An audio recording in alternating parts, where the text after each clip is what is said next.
Bab 1. Teks negosiasi. 1. Pengertian teks negosiasi adalah proses interaksi sosial di antara kedua belah pihak untuk mencapai kesepakatan. Ingat ya. Yang kedua, jenis teks negosiasi. Menurut bentuknya terbagi menjadi 3, lisan, tulisan, dan gabungan. Ya, jenis teks negosiasi berdasarkan situasinya terbagi menjadi 2. Ada formal seperti meeting, rapat, dan non formal seperti jual beli. Keempat, ada unsur pembangun teks negosiasi. Yang paling utama dalam soal ini yaitu partisipan. Partisipan adalah pihak yang berkepentingan dalam negosiasi, di antaranya pembicara dan lawan bicara. Contohnya penjual dan pembeli. Partisipan adalah unsur pembagi utama dalam teks negosiasi. 5. Permintaan. Tahapan pengutaran keinginan masing-masing pihak. Contohnya, ada pembeli yang bertanya berapa harga buah, maka penjual akan memberikan permintaan sebesar Rp5.000 per kilo. 6. Penawaran. Tahapan memberikan penawaran apabila merasa keberatan terhadap syarat. Contohnya, setelah menawarkan harganya, pembeli akan meminta penawaran seperti kurangi Rp2.000 lagi Pak.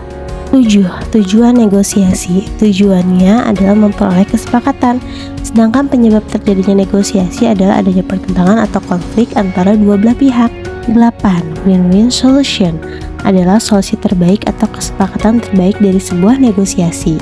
9. Kalimat interrogatif. Kalimat pertanyaan atau untuk menanyakan sesuatu, biasanya ditandai dengan tanda tanya. 10. Faktor penyebab keberhasilan negosiasi.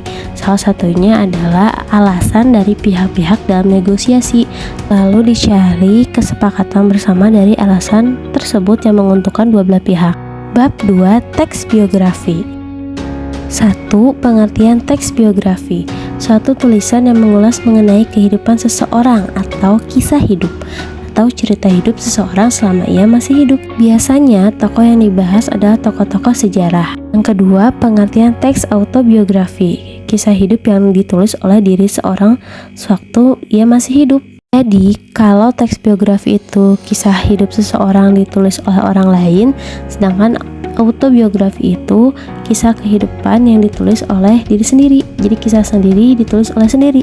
3. Jenis teks biografi. Pada dasarnya teks biografi biasanya disajikan secara narasi, jadi jenisnya pun disebut narasi.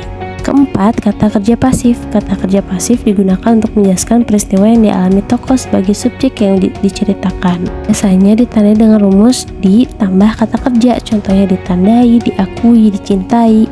5. Struktur teks biografi. Ada 3. Pertama, orientasi. Isinya latar belakang kisah atau peristiwa yang akan diceritakan. Orientasi. Yang kedua, kejadian atau peristiwa penting. Rangkaian peristiwa yang dialami tokoh dan disusun secara kronologis. Dan terakhir, reorientasi. Komentar evaluatif atau pernyataan simpulan mengenai rangkaian peristiwa. Bab 3. Puisi. Puisi adalah ragam sastra yang bahasanya terikat oleh irama, mantra, rima, serta penyusunan lirik dan bait. 2. Tipografi. Bentuk penulisan puisi. Apakah bentuknya zigzag, rata kiri, atau rata kanan? Kalian tinggal lihat dari teksnya. Pada dasarnya, jika itu puisi lama, biasanya akan lebih rata kiri.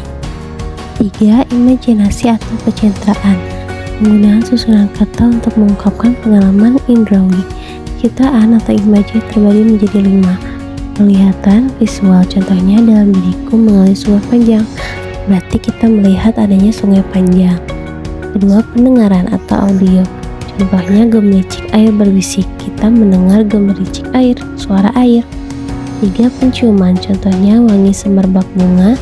Perabaan, contohnya lembut pipi merahmu, dan pengecapan, contohnya manis rasanya aku jatuh cinta. 4. Larik dan bait.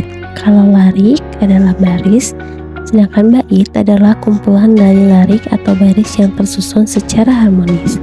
5. Diksi. Pemilihan kata yang digunakan penyair dalam puisinya.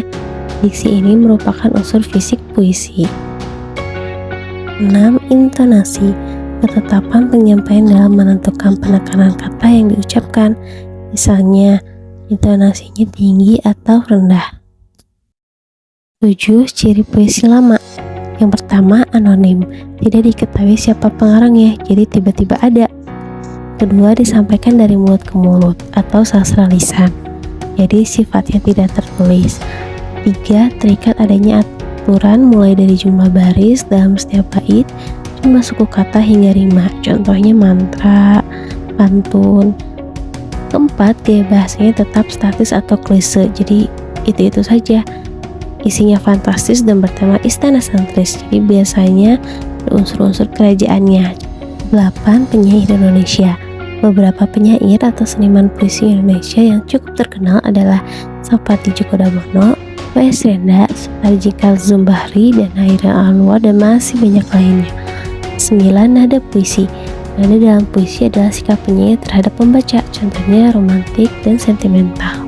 Makanya kalau romantik ada unsur-unsur percintaannya, sedangkan sentimental biasanya ada unsur-unsur penderitaan, duka, dan lain sebagainya. Terakhir adalah irama puisi. Irama dalam puisi adalah pola atau aliran bunyi yang teratur dan berulang dalam susunan bait-bait puisi. Irama dapat tercipta melalui penggunaan variasi panjang pendeknya suku kata, aksen atau tekanan dalam pengucapan kata, serta penggunaan repetisi atau pengulangan bunyi. Contohnya irama lirih, irama gembira, terlihat dari suku kata dan juga penggunaan kata-kata yang ada dalam puisi tersebut. Terima kasih, semoga ulangannya lancar ya, sukses. Mohon maaf kalau ibu masih banyak kekurangannya.